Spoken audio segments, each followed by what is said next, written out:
My name is Edward Stormont Lindsey. I was born in West Palm Beach, Florida on June 3rd, 1930. My father was a pastor of the Memorial Presbyterian Church on South Olive Street. In fact, he built the church more or less with his efforts and those of his session. Following a major storm in 1948. In 1940, we moved to McAllen, Texas, where he accepted a call from the First Presbyterian Church of McAllen. That's in the Rio Grande Valley, about 7 miles from the Rio Grande River. And there is where I finished high school. As it happened, though, my father was called to another church in the vicinity, but still about 25 miles from McAllen.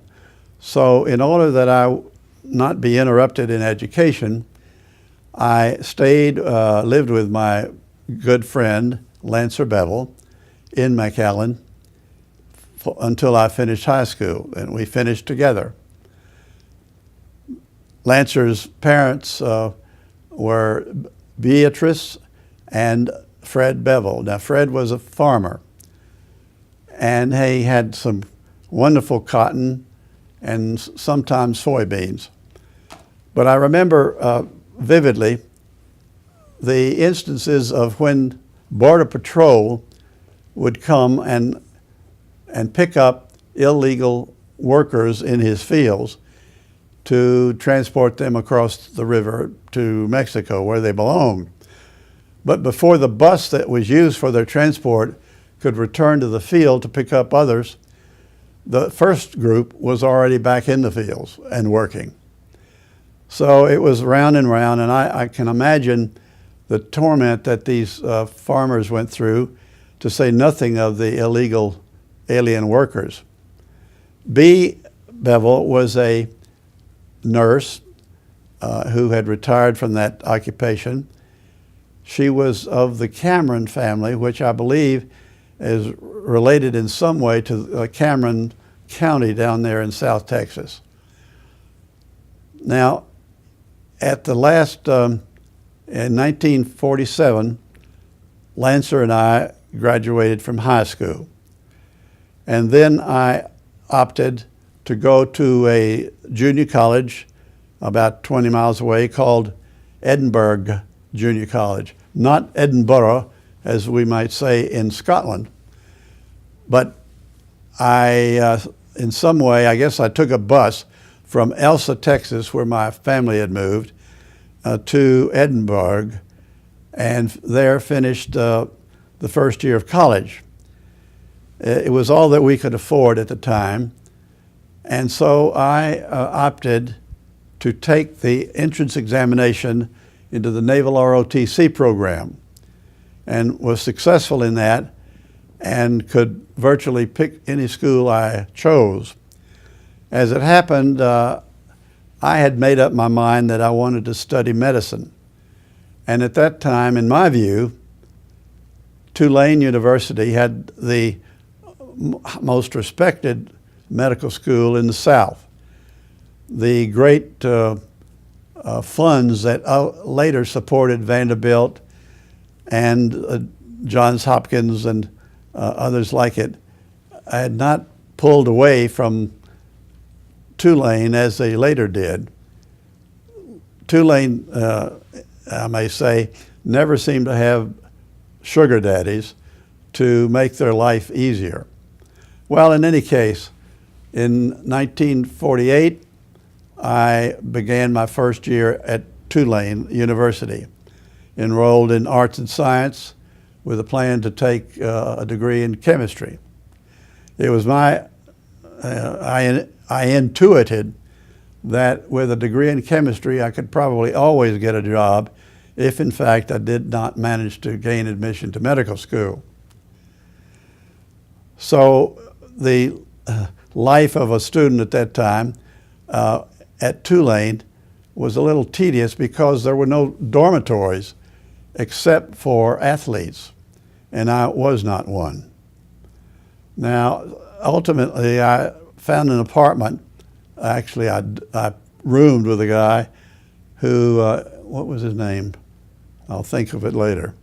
At a rooming house on Ferret Street, just off of Broadway.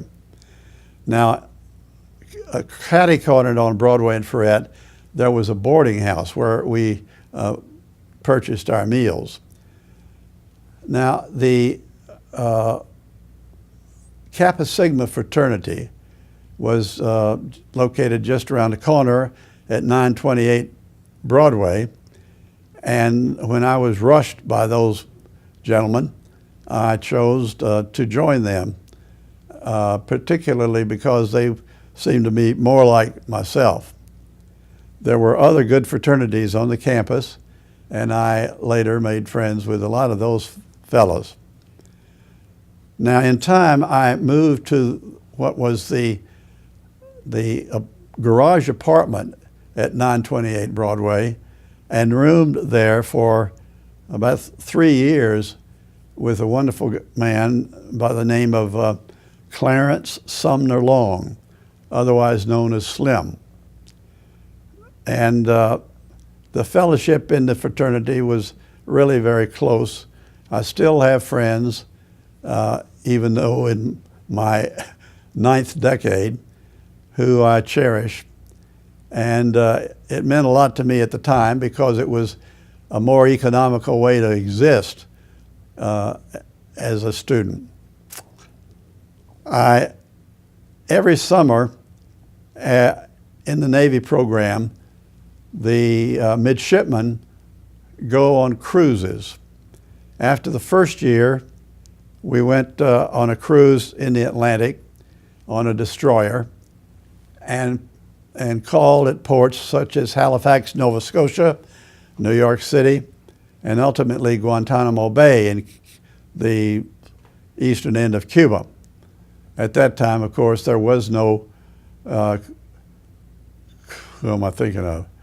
The man who made trouble and ultimately dominated Cuba. Castro. Yeah, Castro.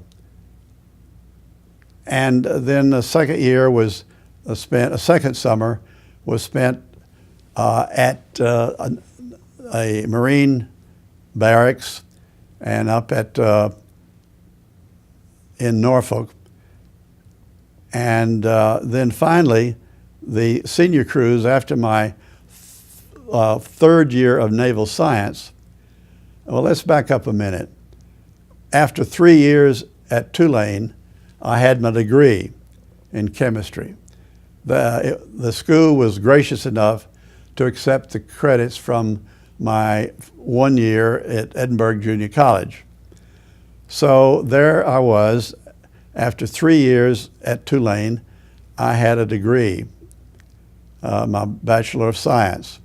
That summer, we took a grand cruise from the West Coast, going down and anchoring off the Galapagos Islands while the staff, the flag officers and those aboard the cruiser we were on, explored the Galapagos Islands.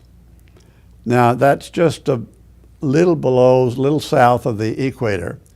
And the crew of the ship took great pride and amusement in initiating those of us midshipmen